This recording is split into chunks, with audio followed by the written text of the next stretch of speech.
They built 135 luxury homes on my family's land without permission, then tried to evict me from my own property. Yeah, you heard that right. You can't make this up. I was standing on my front porch, watching the sheriff's deputy and Veronica Ashcraft, this woman in a white designer suit, of course, stomp across my yard, thinking she could just waltz in and take what's been in my family for generations. You've got to see this to believe it. I'm Ezra Blackwood, and the stench of wet concrete from her development clashed with the sweet honeysuckle my late wife, Sarah, planted all those years ago. She waved this eviction notice at me like I was some squatter on land that I built my whole life on. This is a family neighborhood now, she said, like my granddad's land was some kind of eyesore. You know, just once, I wish someone would ask what happens when someone steals your family's legacy and calls you the problem. You ever had that feeling? When you're standing there, about to lose everything, and there's nothing you can do. Let me back up and explain how a peaceful cattle ranch turned into ground zero for the most brazen land theft this county's ever seen. I'm Ezra Blackwood, fourth-generation rancher. The land I stand on? It's been in my family since 1889, when my great-grandfather, Tobias, homesteaded it. This isn't just property to me, it's history. It's my family's blood, sweat, and tears carved into this land. There's a spring that runs through it, water so pure. Sarah used to joke it could cure anything except a broken heart. Well, she was wrong about that. Cancer took her 18 months ago, leaving me with a ranch, a mountain of medical bills, and a legacy that seemed to be slipping away fast. Our daughter Emma, she lives in Seattle, calls every Sunday, begging me to sell and move closer. It's just land, Dad. She says not understanding this ranch is everything we've worked for. The problem started when neighboring rancher Jim Johnson passed away.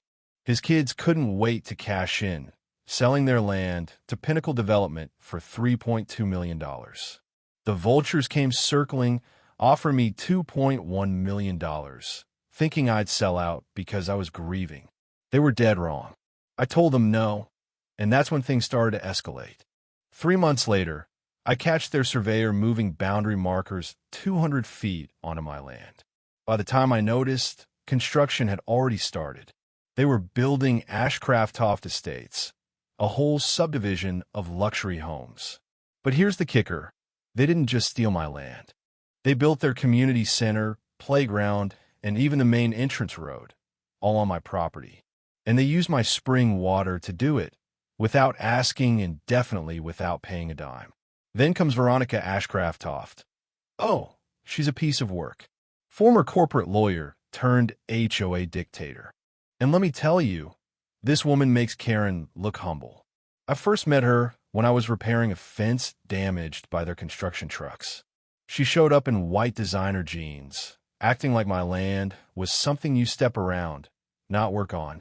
She handed me this packet of HOA bylaws, telling me my rustic ways didn't fit with their community standards.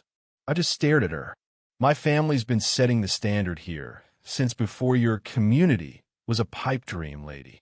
I could barely hold back the laugh when I saw Edgar, my rooster, strutting over to her and attacking her designer purse like it had personally wronged him. She didn't take too kindly to that. Well, that night, I got my first wave of the war to come. My mailbox exploded with 47 violation notices. Livestock odors? Check. Unsightly structures? Check. My grandfather's barn being an eyesore? Check. Property value depreciation? The list went on and on. Even my fence was too high. Yes, I got fined for the fence being too high, as if it was blocking community cohesion. Sarah used to say that some people could find fault with a rainbow if it wasn't color-coordinated with their living room. The next few weeks were a blur of frustration and legal threats. Veronica showed up with an inspector trying to find me for literally every little thing. It was almost like she thought she could erase my family's history and make it fit into some shiny new suburban fantasy. But here's where it gets interesting. When I thought things couldn't get worse, they did. It wasn't just the legal threats anymore. They'd crossed the line into violence.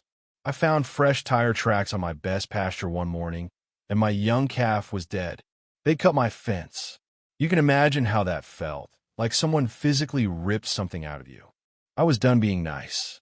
That's when I hired Marcus Webb, a no-nonsense lawyer with a jawline that could cut glass. And when he looked at the survey maps, he smiled. They didn't just screw up, Ezra.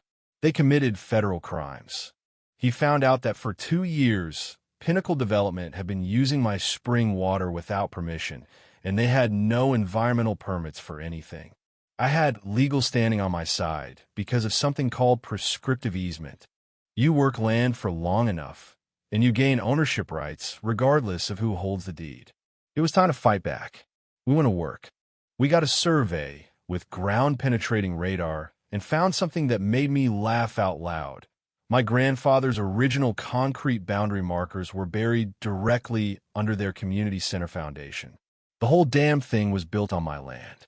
So we filed an emergency injunction to halt all their activities. But Veronica wasn't backing down. No, she had the county declare my barn unsafe. I had to evacuate my cattle or face criminal charges. We filed a federal lawsuit. Civil rights violations, water theft, criminal conspiracy, you name it. And that's when everything started to unravel. Veronica's little kingdom started to crack. People started to see through her. The very HOA she thought she controlled began to turn on her. People like Helen, Jack, and Amy, they were the first ones to join my fight. And it was those people who saved me when the storm came. You see, Sarah had predicted something like this. Her environmental research was a gold mine. She knew that the development they'd built would eventually flood. And when it did, it was like nature was coming to deliver its own brand of justice. So, when the rain came down, harder than anyone expected, I stood there watching it, and I knew what I had to do. I didn't fight the flood. I let nature take its course. I opened the dam. It was slow at first, but soon the water started to rise, just like Sarah's research had predicted. Veronica's houses began flooding, just like they were meant to. The media arrived, helicopters and all, as they watched her empire of lies crumble. By the end of it, she was arrested. Her husband, too. The entire development company went down.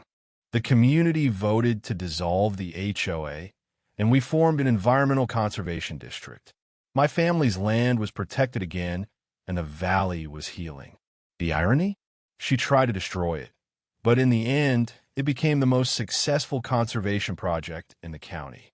But the real kicker? The people who once harassed me, they were the ones who learned the most.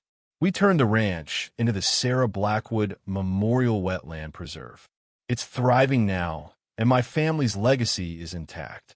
You know, sometimes the most powerful thing you can do is just stand back and let nature do its thing.